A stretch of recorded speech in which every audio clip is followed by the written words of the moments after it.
Hello, everyone. My name is Anna Bradford. I'm the Associate Director of International Admissions here at Millersville University, and today is the launch of our 20-minute topic series. We are going to be looking at the university website as well as the application form.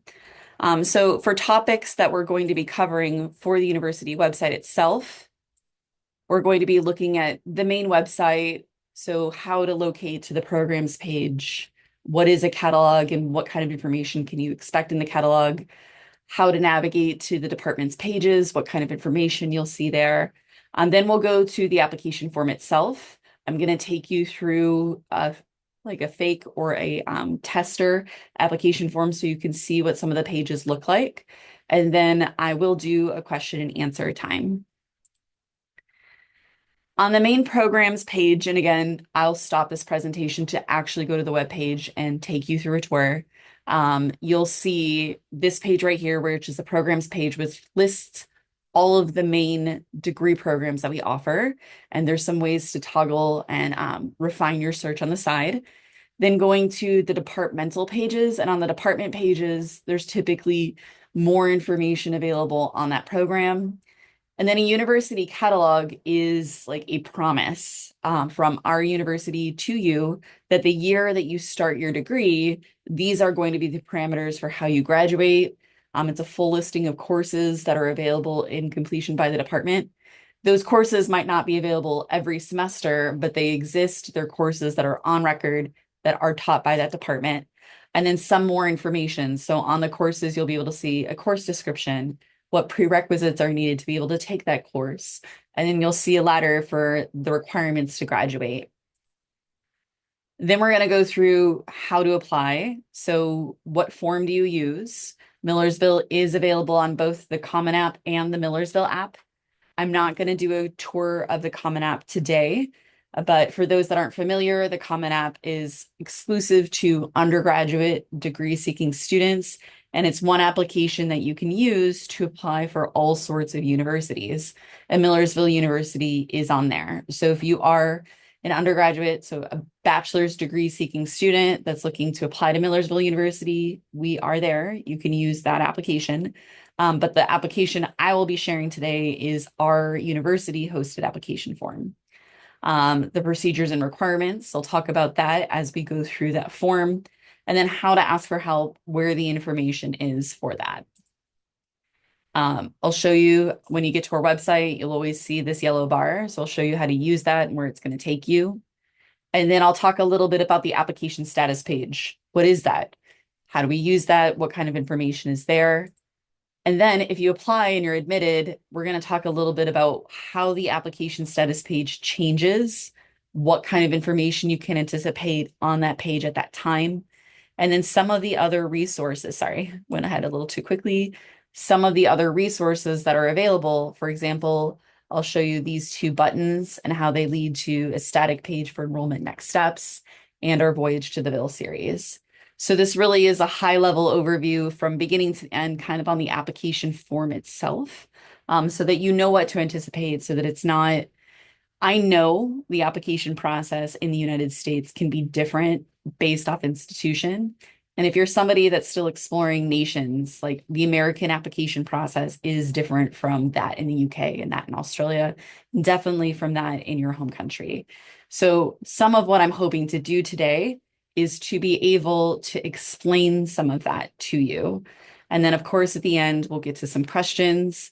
Today, as we go through questions, if I don't get to your questions, please know we do monitor the international admissions at millersville.edu page. And there's also another way to get a hold of us on the website. So let me stop that share real quick. And then I am going to pull up the actual website. So let me share that page for you.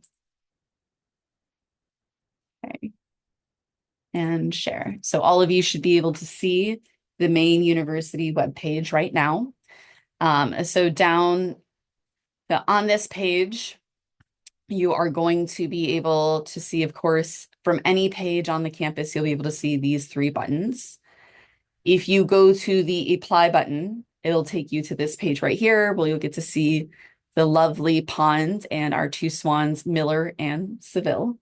But when you scroll down here, you're going to see a few different options. Something to keep in mind if you're trying to do grad, even online, if you are not a US citizen or permanent resident, everyone is using the international application. So if you click this button, it's going to take you to our page. And here's just a little bit of information about the university, but then here you're going to see this series of buttons. Looks pretty similar to what you just saw.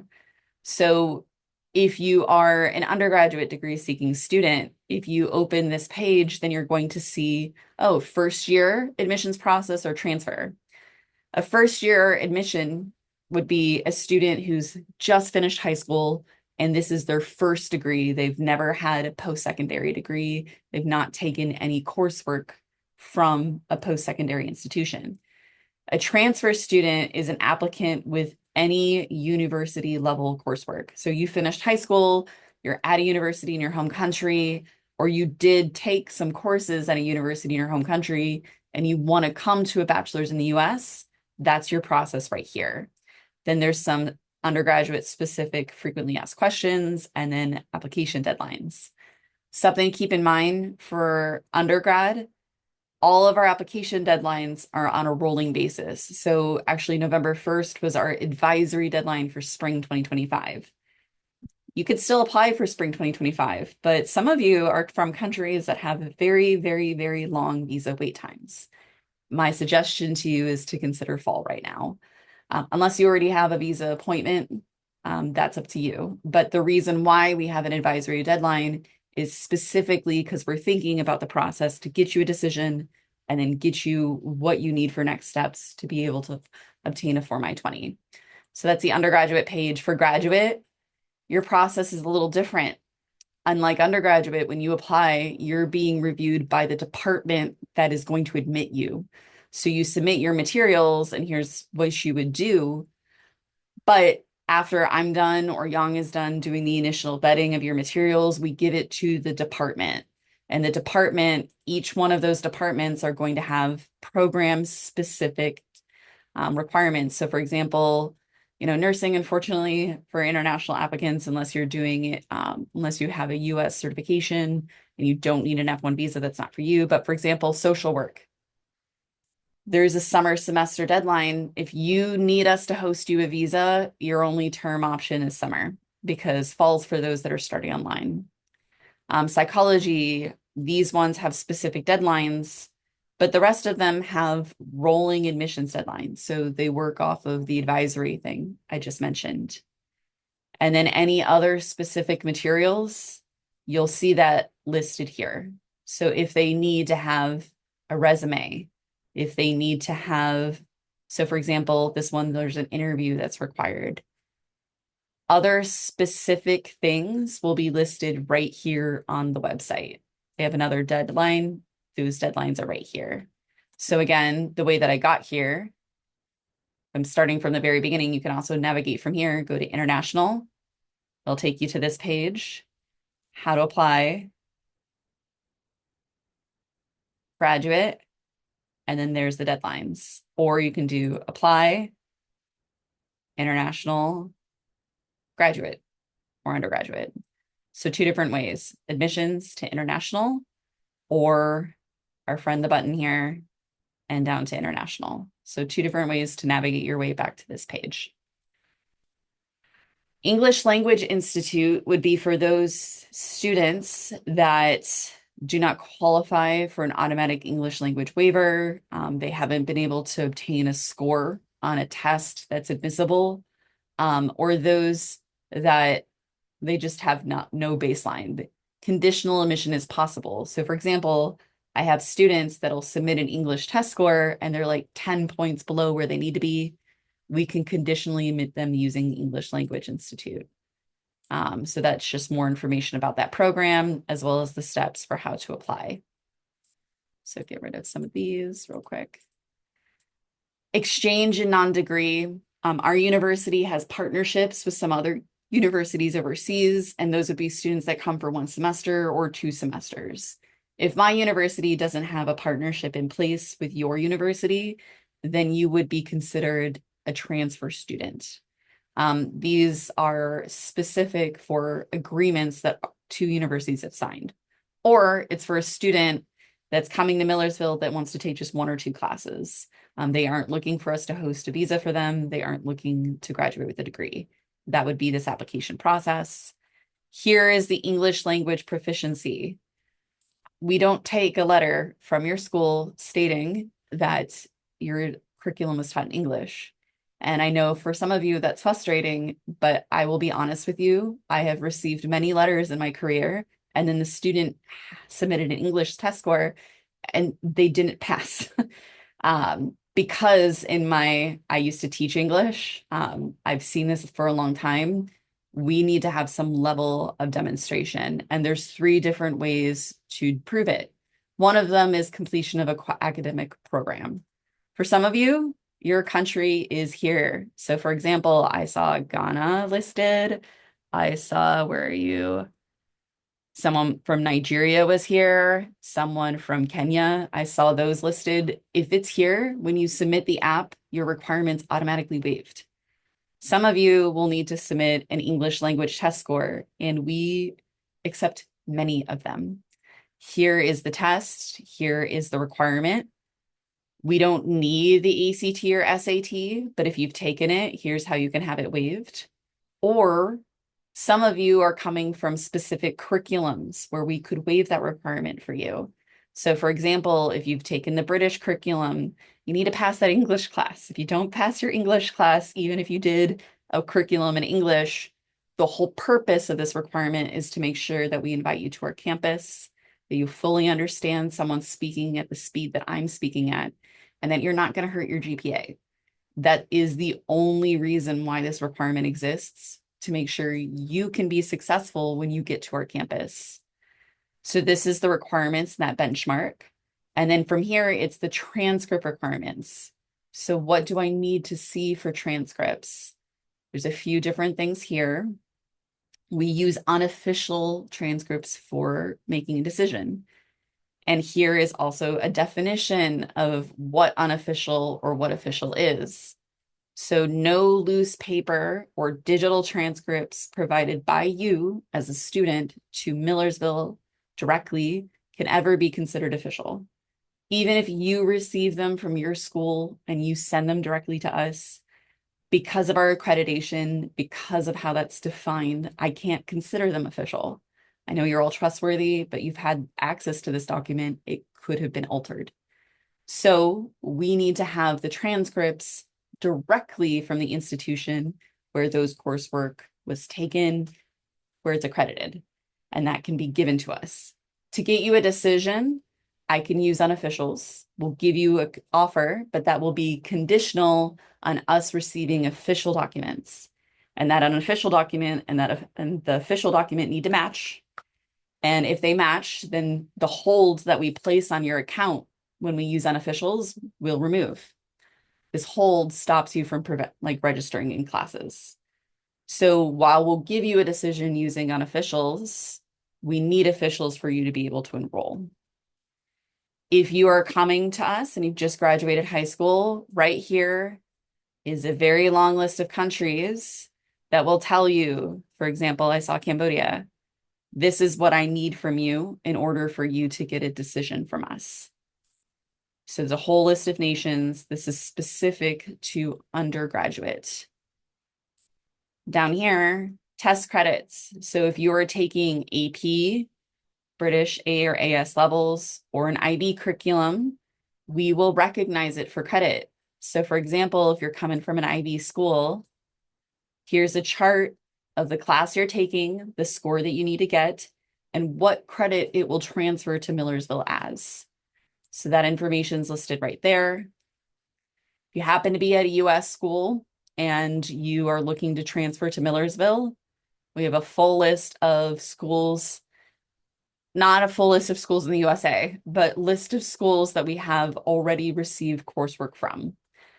For example, a common institution where students come to us from is Harrisburg Area Community College. And if you take this class there, this is what it will be here. If it doesn't transfer, we tell you here. So that is domestic. For graduate or those who have university level coursework, we don't need you to obtain an external credential evaluation, but if you already have one, you can submit it for consideration. We will do the credential evaluation process on campus unless we have the resources to be able to make a determination. Every once in a while, I'll email a student and ask them to get a NACES or an ICE credential evaluation. And NACES is the National Association of Credential Evaluation Services. ICE is here. We have a whole guide here on if I do ask you to obtain one, here's the companies, and this is exactly what I would need. If I'm asking you to get one, it's because you have a non-standard credential. And if I can't do the evaluation, it's going to benefit you to have an external one. If you already have an external one, great, submit that. I can use a copy to get you a decision. Otherwise, we're going to need you to send the officials. Some of them also, if you're from a country where you cannot contact your institution and you need help to be able to use your copies and get them verified, groups like Scholaro can actually do a verification service. So I've heard from some students, hey, my school's on strike, I can't get a hold of a university. If that's you, companies like Scholaro can help you attest, or Spantron. They can help you attest that material, and that way I'm allowed to receive it. Something to keep in mind is the accreditation that keeps our university legitimate is the same group that tells our university, this is what's official, this is what you can take. If your transcripts from your school are not in English, I need to have a certified translation. If your school will translate it, awesome. If not, then I need an ATA certified translation. And if you follow this link, you can go directly to the company that has a full list, find a translator right here. And then if you happen to be on this call and you would identify as a refugee, someone who's been displaced, here's some resources for you. So that's a tour of the transcripts page. So if you're ready to apply, right here is the link for the application as a student. I'm already logged in as our mascot. So I can tell you once you create a record or you create an application, this is the page that you'll see. All of you who are foreign nationals, here are the ways that you can contact us directly. Again, international admissions, you can call us, you can book a virtual appointment. Every once in a while, this little thing does not show up, just refresh it. But if you click on this page, you'll see days that you can book with us to be able to speak to us directly. Or you can connect with us on WhatsApp. Here's a link tree. You can connect with me on WhatsApp, my colleague Young, or Charity, some of the other ways that you can connect with us here. So all of that's right here. While there is a graduate and online programs, if you email them, they will forward your email to me. So please just reach out to us directly. We're here to assist you. So while I have an application submitted here, I'm going to show you that in a minute. For right now, I'm going to show you what it looks like when you hit start a new application. Hopefully all of you can see the little window that popped up. Can you see the little window? Okay, hopefully you can't. If it says create an application, you have to select an application type. So undergraduate, grad, non-degree. Well, you're all perfect. You can see this. I just realized this now. So I already have an undergraduate application here. So I'm going to start a graduate one. So you hit create application and then open it. So on the front page, you're going to see just information. This is saying, hey, are you at the right place? This is who you're going to connect with. It's the same information that was on the other page. You'll need to go through these in order. And that will make sure that the application is correct because the information on this page is dependent on these 3 pages being finished.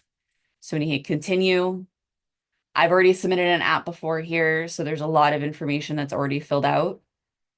If you are someone who only has one name, so there are a lot of people from certain countries where they only have one legal name, you would leave this empty and you would put a dash in this field because you have one legal name that needs to be right here.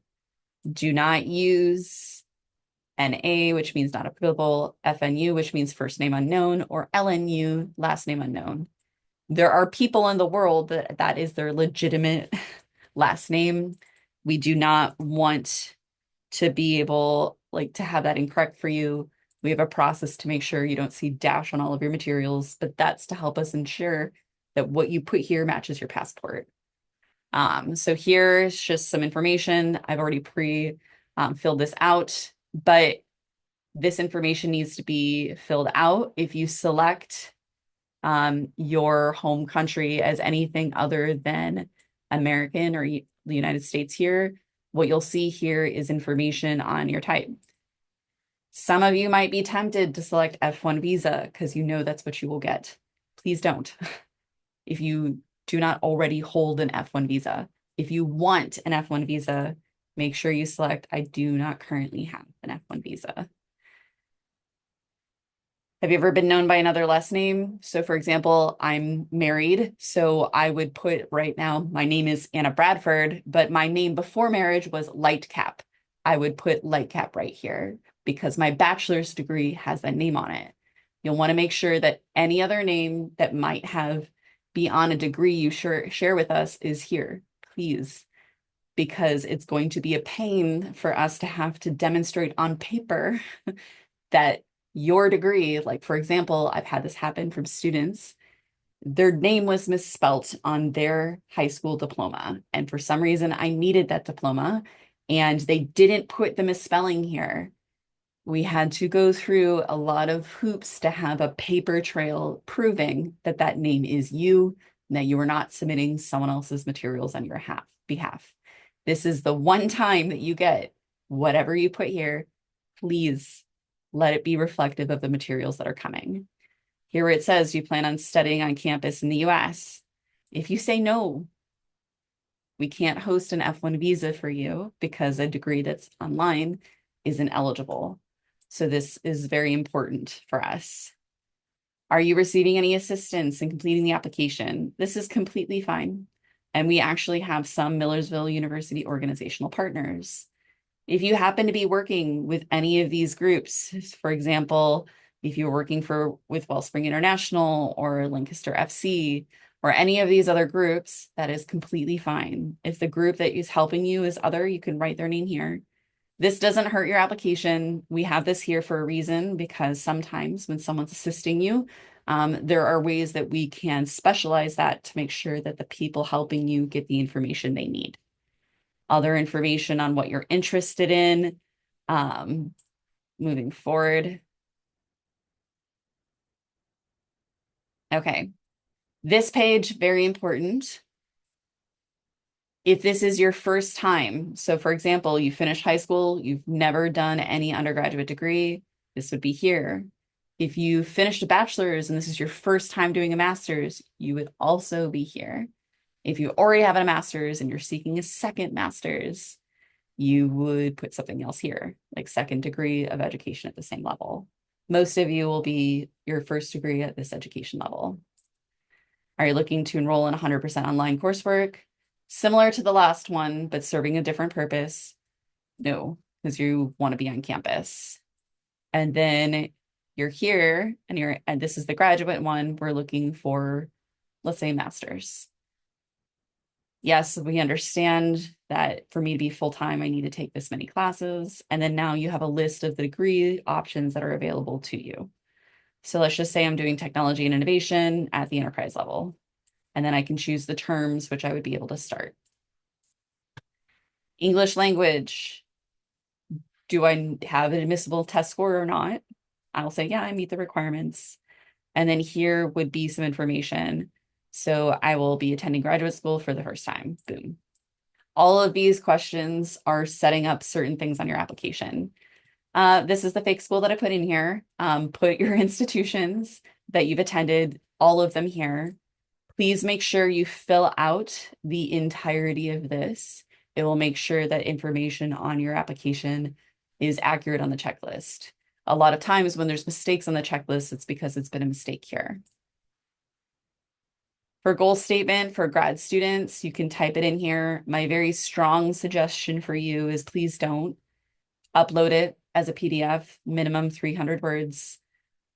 Format it like you would format any academic requirement for you. For undergrad students, this is not a requirement, but I might reach out to you for it if your GPA is borderline. I'm going to skip that for right now. It will let you, but future things, I'll show you what happens when you skip things. Yeah, it's thinking. Sorry, guys. There we go. For recommenders, you will need to add 3 references for all graduate students.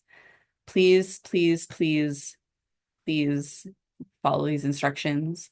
One of these must be an academic reference, meaning it is an academic advisor, a professor that taught you, someone from your degree.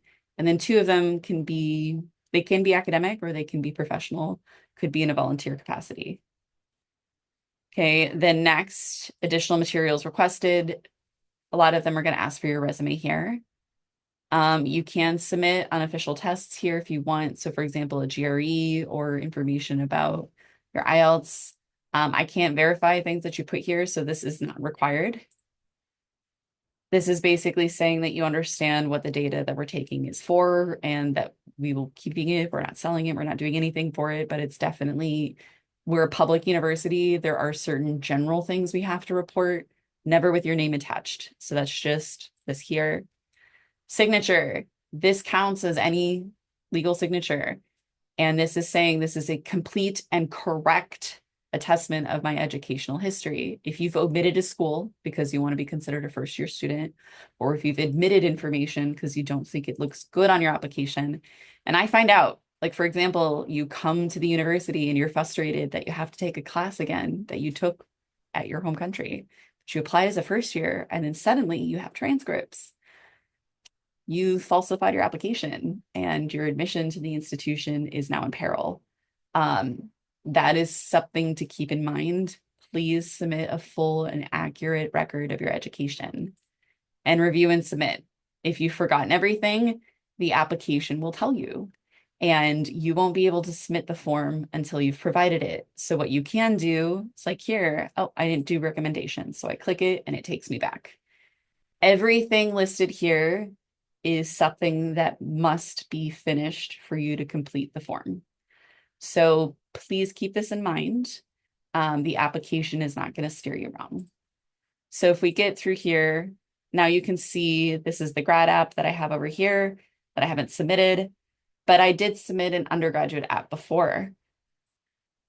I can open the application. When you first log in, there'll be a pop-up here. You do not always have to open it. You can just boom, click it. Now you have options to start a new app or finish. Please do not submit more than 1 app at the same level. Most of you aren't going to have what I have here. I will delete applications that are repetitive. So please only submit 1 at a time. So if I open this application, now I have a status page. And before you have a decision released, all you'll have on your status page is an application checklist and an immigration checklist. To get a decision, all you need is this application checklist finished. You can upload materials here. There's a whole list of things that you're allowed to upload. If you are not sure what it should be, please just don't upload it here. Email me with that material attached and we will upload it how it needs to be uploaded. So if you English language proficiency is required for you, some of you it might be waived with a gray check here. Some of you it's not. If you want to petition to have this waived, there's a form here for you to do that. It says here you need to allow camera and microphone because you need to submit a video and a statement. So there are only yes, I can share based off of approved materials. If you click no, you must do the video. You must. If you don't do this right here, I won't consider it. Here, immigration materials, copy of passport, proof of funds, source of funds. The source of funds form is a form that you submit that shares immigration materials that I need. Other things here will all be 100% used for getting you a Form I-20. You can read through this form. It does have a full listing of what you need. If and when you're issued an admissions decision, it will show up right here. It will be yellow. You can hit view update and it will have a letter. This letter can be downloaded as a PDF, which will be printed. You can print it in color. We don't mail letters. And underneath it will be a financial cost sheet, which you can also download as a PDF, which will have what you need minus any academic awards that you might qualify for. So please make sure when you have your decision release that you go down to the bottom and you toggle between the two. Return your application status here. If you need to make a change on your application at all, there's a form right here to do that. It is our application change form. So I realize now we're definitely over 20 minutes. I'm sorry, everybody. When you go back to our website, something else that I mentioned I would show you is right here is the programs and majors. These are all the programs that we offer. Undergraduate, it'll filter by showing you only undergraduate options or the graduate options. You know, you want a master's specifically, or you want a degree that's fully online. So this does shift. Or let's just say you want an undergraduate degree related to psychology. Here you have the two different programs specifically for that. Let's say you want to add mathematics, then you're seeing that. So you can add multiple here. You can double major. You can have a major and a minor, but when you apply to the university as the undergraduate, you can only choose one program. Let's just say we're going to go to the programs right here. So business analytics. You'll see a little bit of information about the program, potential career opportunities. But if you go right here, you can get to the department page, which will show you more information about the program.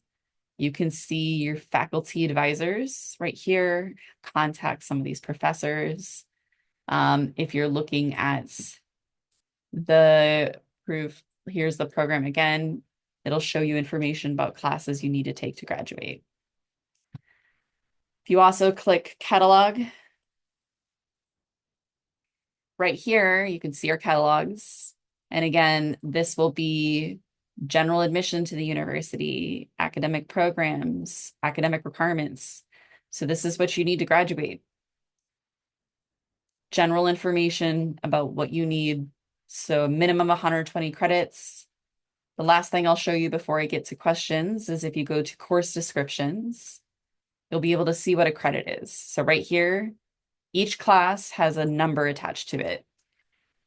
Basically, this is how we determine whether or not you enrolled full-time. So however many of these classes equal 12 credits means I've taken, let's say, 4 of these classes at 3 credits. Then you're full-time. You take 3 of these classes at 4, you're full-time. You take 2 classes at 6, which is possible, you're full-time. And then you get to 120, you know you're eligible to graduate as long as those 120 meet certain requirements. So that's what these numbers here are for. Right here, you'll see something like this. If you see this class, it means you must first have taken biology 100 before you can take biology 108. So those are kind of information about how the catalog works. Now I have gone through to the portal. The last things I want to show you is if you are admitted, there are 2 buttons here. This is the admitted students' next steps. Everything you need to do. Confirm your admission. We do have a $350 non-refundable deposit to formally confirm your admission.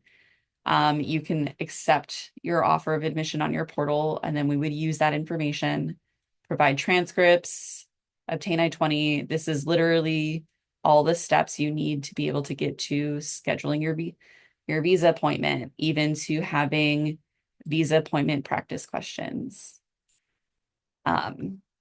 Then the second link that was on your status page right here, Voyage to the Ville, every semester, this is a series of pre-arrival events for students who've been admitted.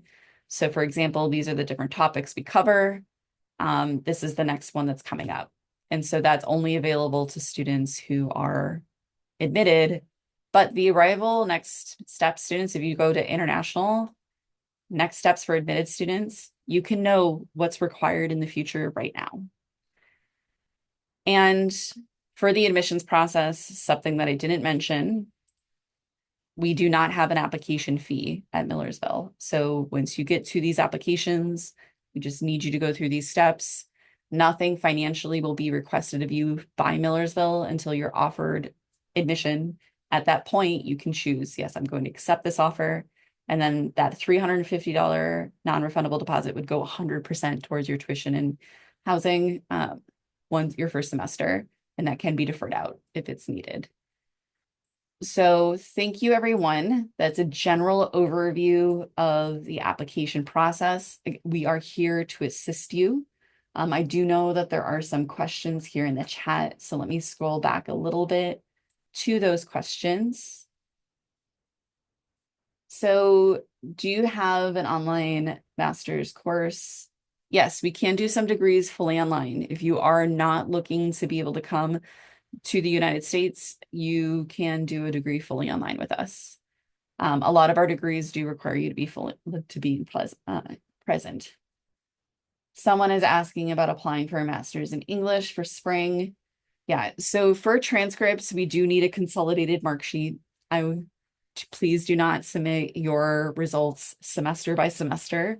One, that is confusing for us as we're working with your materials. Two, they do not state that you have completed your degree. We are asking for consolidated mark sheets. And you can send it directly to us. If you're admitted, then we are going to need to have an official copy sent from your institution. Someone is asking about the availability of funding for master's students. Okay, that is something I did not show you, so let me share my screen again. So on this side, again, you get to international admissions, which is millersville.edu/international. Right here, you can see our costs. This is the costs for the I-20. So on the I-20 itself, this amount would need to be demonstrated, and this would be minus any awards or support you would get. Financial assistance is here. What's available for undergraduates would be first-year merit scholarships or the Explorer Award. These two can be stacked. Grad students, we do not have merit scholarships available for you, but we do have the opportunity for a graduate assistantship. You have to first be admitted to the institution, but once you have an admission, then you can use this form. There are other options that you can consider for funding. Please note that once you're admitted to the institution, there will be many more scholarships available via a platform called Scholarship Universe. Someone else is asking for English proficiency. Yeah, someone is mentioning that there's an extra burden related to costs of taking an English language proficiency exam. Please keep in mind that an essential part of your visa interview is the US government determining whether or not you have the funds to be able to study in the USA. The exams that we've suggesting would be about maybe $60 USD.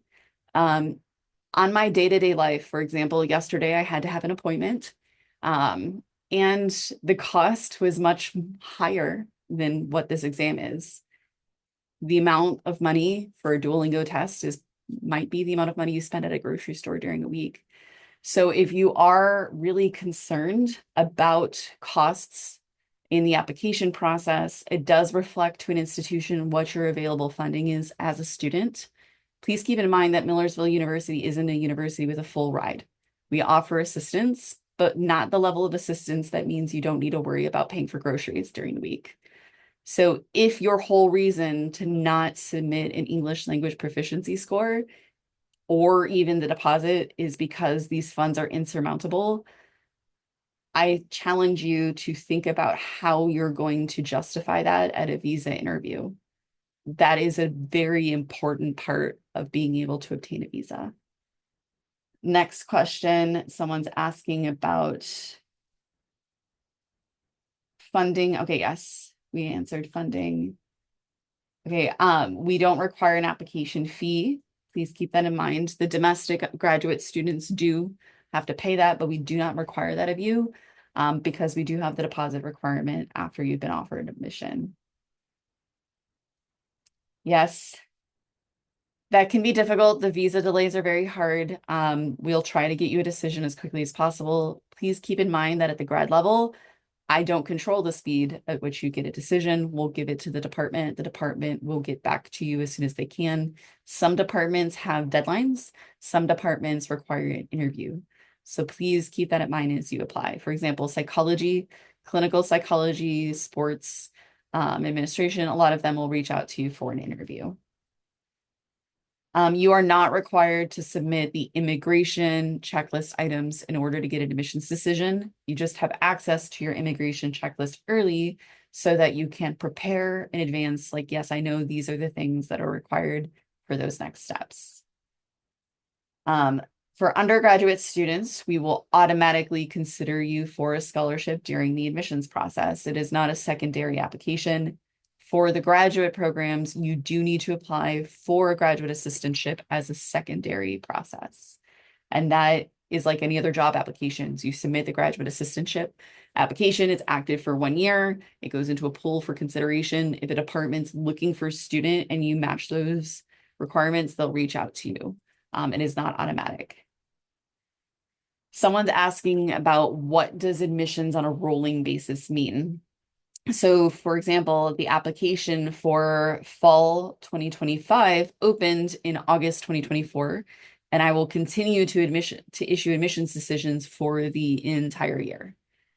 What that means is you can apply at any time. Like you can hear about Millersville right now. You don't have to apply today, but your visa process does take time.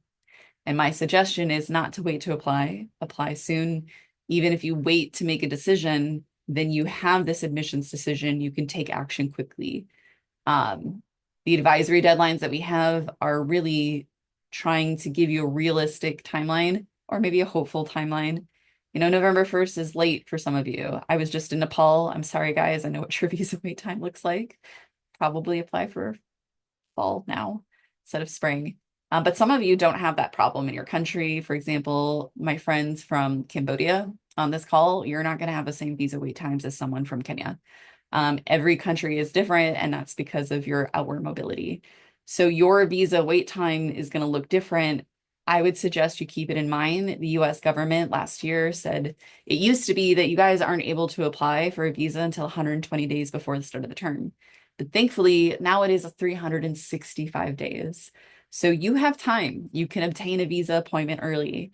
Some of your countries have not changed how they do visa appointments. I know in India, things are still a little strict, but know what the practices are there. You can reach out to me. You can reach out to a group called Education USA. I believe a lot of you are familiar with them already. They'll be able to assist you on that kind of information. I'm going to answer about 2 different questions because this was supposed to be a half-an-hour session, and I know I'm taking a lot more of your time this time, but thanks for your patience. Yes, you can self-report your SAT, ACT scores. I'm just going to ask for a scan of that report form. Then I can attest it later, or you can have the official one sent to me if you're issued an admissions decision. Again, we can use copies of everything to get you a decision. Certain things like IELTS, I can attest online for free. But I will need officials later if you are offered admission and you choose to come.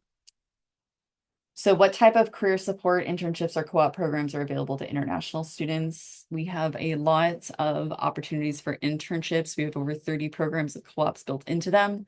That is going to be, these are 20-minute topic presentations. We're doing multiple of them. That's going to be a topic for another one later. You can email me, I'll get you more information on that. But we are a university that cares very strongly about relevant work experience. GRE is only a requirement for some programs. The deposit is 350. Someone asks here, they went to 3 different high schools. We would need transcripts from all of them. I cannot take transcripts or coursework from one institution and have it listed on another institution. That's another rule for accreditation. But if you finished high school and you're in one of the 5 nations that take the WIAC, we use the WIAC to be able to benchmark your high school. So you'd just be giving us your WIAC anyway. Someone asks me about my WhatsApp. I'm going to drop the link tree in here. You can get to my WhatsApp from the link tree right here. And the last questions here, please re-explain why you don't advise applying for an undergraduate program this spring. So if you are from a country that has long visa wait times, my suggestion right now is this time our advisory deadline was November 1st. November 1st means you should have had your application submitted and your materials uploaded to get a decision in time to be able to obtain a visa interview. Keep in mind, at the end of November is Thanksgiving. The US embassies will be closed at that time. At the end of December will be Christmas and New Year's. The US embassies will be closed at that time. So you have a very, very tight window right now to be able to get a decision, pay your deposit, pay your CETUS fee, obtain a visa interview, obtain the visa, buy tickets, come to the US. All of this information that I've just said is the process that we detail on our admitted students next steps page. So I'm going to drop that right here. But if you are thinking about spring 2025 right now, you can apply. The application's open. I will take it. I will process it. But I would like you to keep in mind that there is a very realistic timeline here. People are not working outside of business hours on weekends. The embassy is only processing so many visas appointments a day. If you try to request an emergency appointment, you get one time to do that. Is it really an emergency for you have to start in spring? This is something for you to think about, and only you can answer these questions, but we give you that advisory deadline so that you're aware this is hard. I've had some students who ignored the advisory that went through the process that obtained a visa, but then they came into the United States after the dates on their I-20. And, there are 2 people that have full adjudicative power on your visa process. One of them is your visa counselor. Whatever determination they make that day, no one can overturn that day. You have to come back and do a visa appointment interview again if you don't get it that day. The second one is border control. You get to the United States, you come late, it's up to that person and that person alone to let you in. Sometimes they call me or Charity, and if we are available, we'll answer and talk to your border control agent, but we don't have the ability to make them let you in the country. If you try to take that gamble, you can be sent home. And I've had that happen before. So when we're giving you this information, we're doing this because we want you to come and we want you to work with us in that process. So there's a lot of additional questions here. I'm going to ask that you guys reach out to me on the LinkedIn. For those of you that have watched this as a webinar on the website, definitely email us at internationaladmissions@millersville.com. We will assist you with additional information. Thank you all so much for attending today. I hope that this information was helpful to you in your next steps, and I look forward to being able to read your applications. So thank you all. Hope to hear from you soon. Bye.